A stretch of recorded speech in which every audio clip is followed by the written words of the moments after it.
कोटा से भेजी है। कोविड के दौरान जिस हॉस्टल में रहा था मैं, उस जगह को मैंने 3 हफ्तों में ही खाली कर दिया था।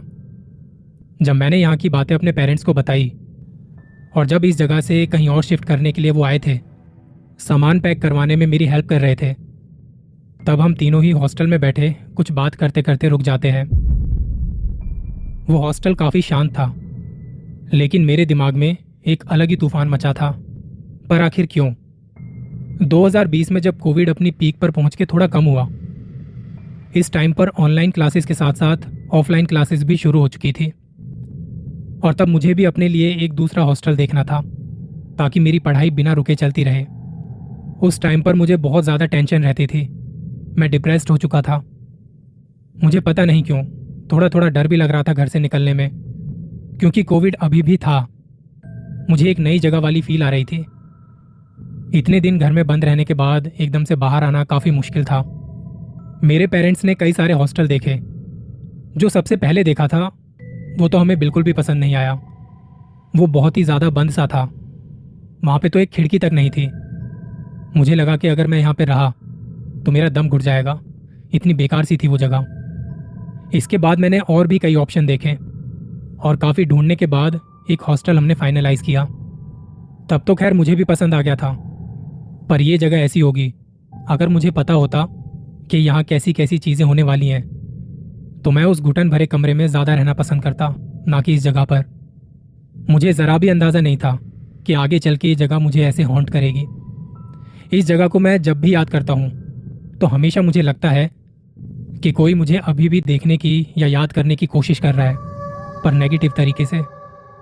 जब पहला दिन तो सामान वगैरह सेट करने में ही लग गया। उस वक्त सब कुछ नॉर्मल सा ही लग रहा था। मुझे कोई ऐसी वैसी बात फील नहीं हुई वहाँ। मेरा कमरा सेकंड फ्लोर पर बिल्कुल लास्ट वाला था। एक तरह से ये मेरे लिए अच्छा भी था, क्योंकि यहाँ पर इतनी डिस्टर्बेंस नहीं होगी। दूसरे दिन मैंने बाहर जाके थोड़ा सामान खरीदा और घर आके उसे सेट कर दिया। पढ़ाई के लिए एक लैंप टेबल पर रख के उसे खिड़की के पास सेट करके अपनी बुक्स वगैरह रख दी मैंने। इस वक्त मैं थक चुका था और खाना वाना खा के लेट गया। रात के 12 बजे तक भी मुझे नींद नहीं आई। नई जगह थी और मैं करवटें बदलता रहा। ऐसा मेरे साथ पहले कभी नहीं हुआ था। मैंने ये सेकंड फ्लोर का कोने वाला कमरा ले तो लिया, पर इतनी खामोशी थी यहाँ जो मुझे अब परेशान कर रही थी। बहुत साइलेंट है मेरा कमरा और कहीं ना कहीं ये मेरे लिए बहुत हॉरिफाइंग हो रहा है। मेरा लैपटॉप स्टडी टेबल पर रखा चार्ज हो रहा था। मैंने पेन ड्राइव लगाई हुई थी और कुछ नोट्स उसमें कॉपी हो रहे थे। स्लीप मोड में चल रहा था वो। पर इसके बाद कहानी यहाँ से बहुत ही ज़्यादा अलग होनी शुरू हो जाती है। आधी रात के वक्त मेरा लैपटॉप स्लीप मोड से ऑडियो मोड में चला जाता है और कुछ बड़ी अजीब सी आवाज़ें उसमें से आनी शुरू हो गई। वो आवाज़ें इतनी ज़्यादा तेज़ नहीं थी, लेकिन फिर भी इतनी खामोशी में ये हल्की सी आती आवाज़ भी रोंगटे खड़े कर रही थी। इसके बाद लैपटॉप में सेव साइंस की कोई वीडियो अपने आप ही प्ले हो गई।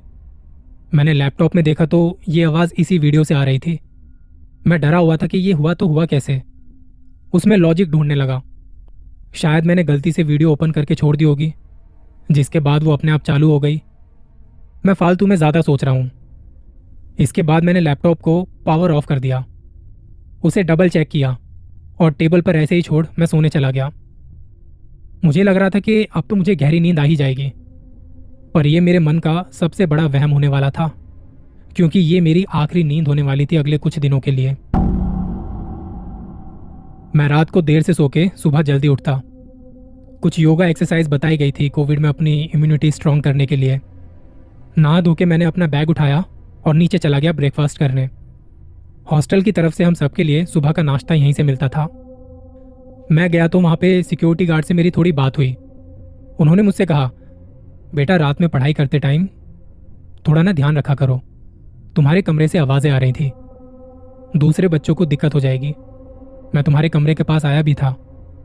मैंने हल्के हाथ से दरवाज़ा बजाया, पर जब दरवाज़ा नहीं खुला तो मैं वापस नीचे आ गया कि सुबह तुमसे इस बारे में बात करूँगा। अगली बार इस चीज़ का ध्यान रखना, ठीक है? मैं सोचता ये किस बारे में बात कर रहे थे। मैंने तो रात में कोई पढ़ाई भी नहीं की, ना ऐसी कोई आवाज़ मैंने वहाँ पे सुनी। फिर मुझे लगा इन्होंने शायद किसी और बच्चे के बदले मुझे कह दिया। मेरे पास ज़्यादा टाइम था नहीं वापस उनसे जाके इस बारे में बात करूं। मैंने नाश्ता किया और क्लास के लिए निकल गया। वो दिन बढ़िया बीत गया था मेरे लिए। मैंने अपनी सारी क्लासेस अटेंड की और फिर घर आ गया। लैपटॉप में थोड़े सॉन्ग्स चलाए और नहाने चला गया। जब नहा के मैंने पानी वानी बंद किया और टॉवल से अपने मुंह को साफ कर रहा था तो लैपटॉप से अजीब सी आवाज आने लगी। मैंने बाथरूम से बाहर आके देखा तो उसमें प्ले तो गाने ही हो रहे थे जो मैं लगा के गया था। पर फिर जो अभी मैंने सुनी वो आवाज क्या थी। मैंने कपड़े पहने और नीचे खाना लेने आ गया। यहाँ 6 बजे तक खाना मिलता है, उसके बाद तुम्हें स्पेशल परमिशन पर ही खाना मिलेगा अगर देर की तो।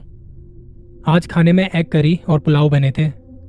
मैं अपने रूम में खाना लेके आया और खाते खाते पापा को फ़ोन किया। थोड़ी बहुत बात करने के बाद मैंने खाना ख़त्म किया और खाली बर्तन कमरे के बाहर रख दिए। जब मैं बाहर था मुझे मेरे बैग के गिरने की आवाज़ आई। मैंने अंदर आके देखा तो बैग मेरा बेड पर ही रखा था। तो अभी ये आवाज़ कहाँ से आई थी।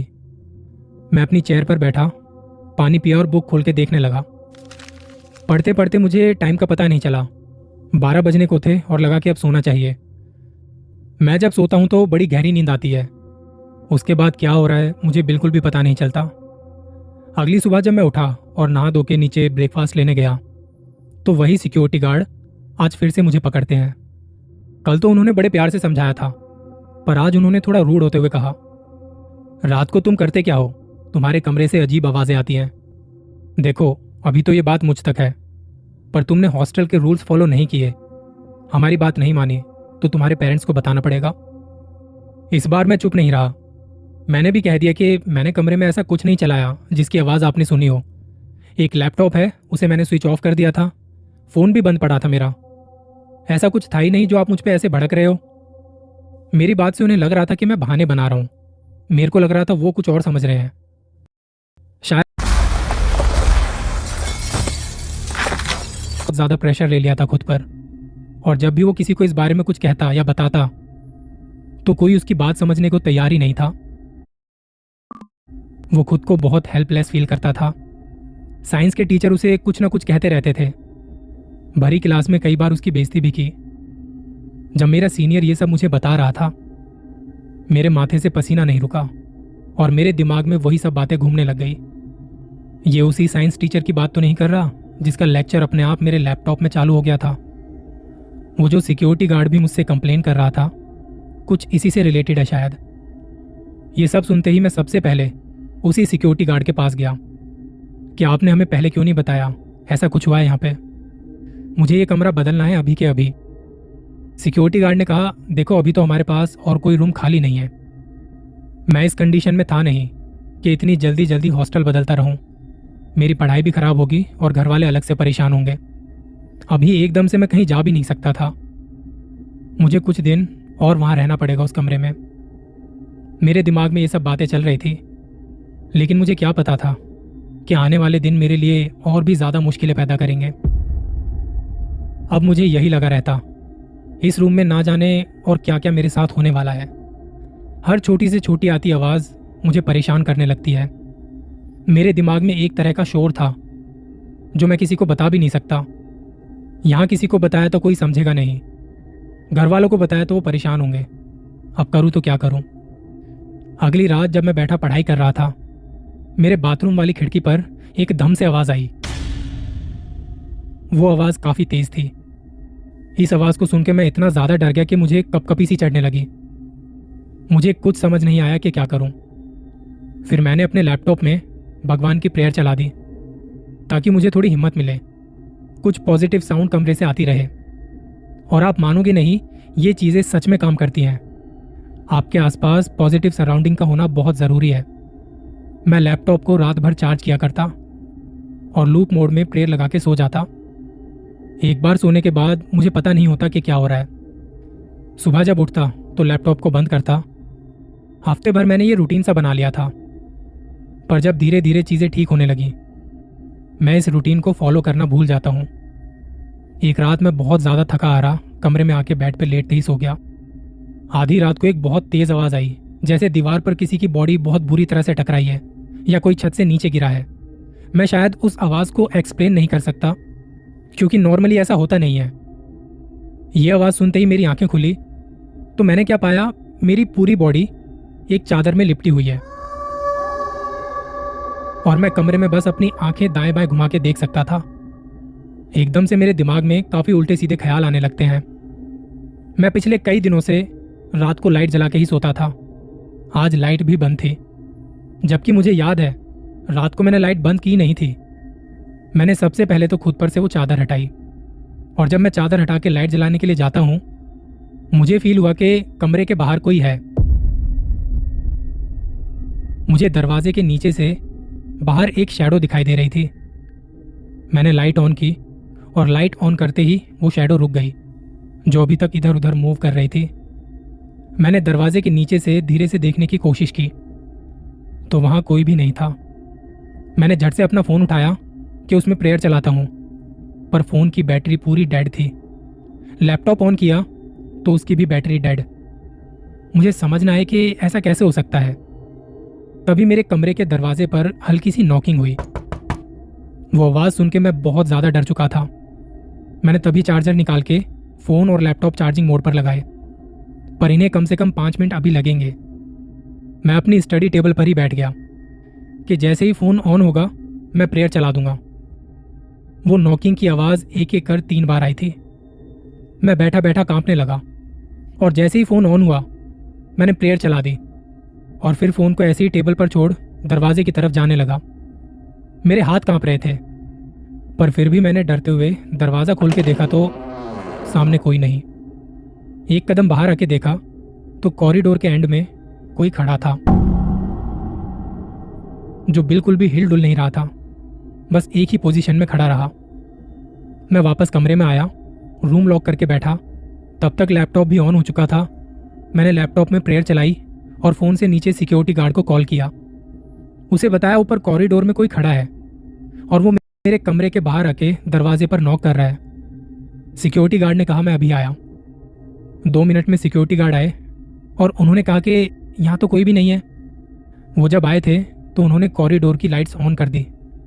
सुबह होने में अभी भी थोड़ा वक्त और था। मैंने सोचा घर फोन करके बताता हूँ कि मुझे यहाँ पे कैसे रहना पड़ रहा है। मैं आके कोई गलत स्टेप ले लूंगा, मुझे उन्हें बताना चाहिए। सुबह 6 बजे तक मैं सिक्योरिटी गार्ड के साथ बैठा रहा। फिर मम्मी पापा को कॉल किया। उन्होंने जब मेरी आवाज़ में डर महसूस किया तो वो दोपहर तक मेरे हॉस्टल आ पहुंचे। मैं अपना सामान समेट रहा था उस वक्त, और मुझे कुछ सुनाई ना दे। मम्मी पापा क्या कह रहे हैं क्या नहीं, मुझे कुछ नहीं पता। मैं इतना ज़्यादा डिस्टर्ब हो चुका था कि मेरे दिमाग में वही सब बातें घूमे जा रही थी। मम्मी पापा मुझे कुछ दिनों के लिए घर लेके चले गए।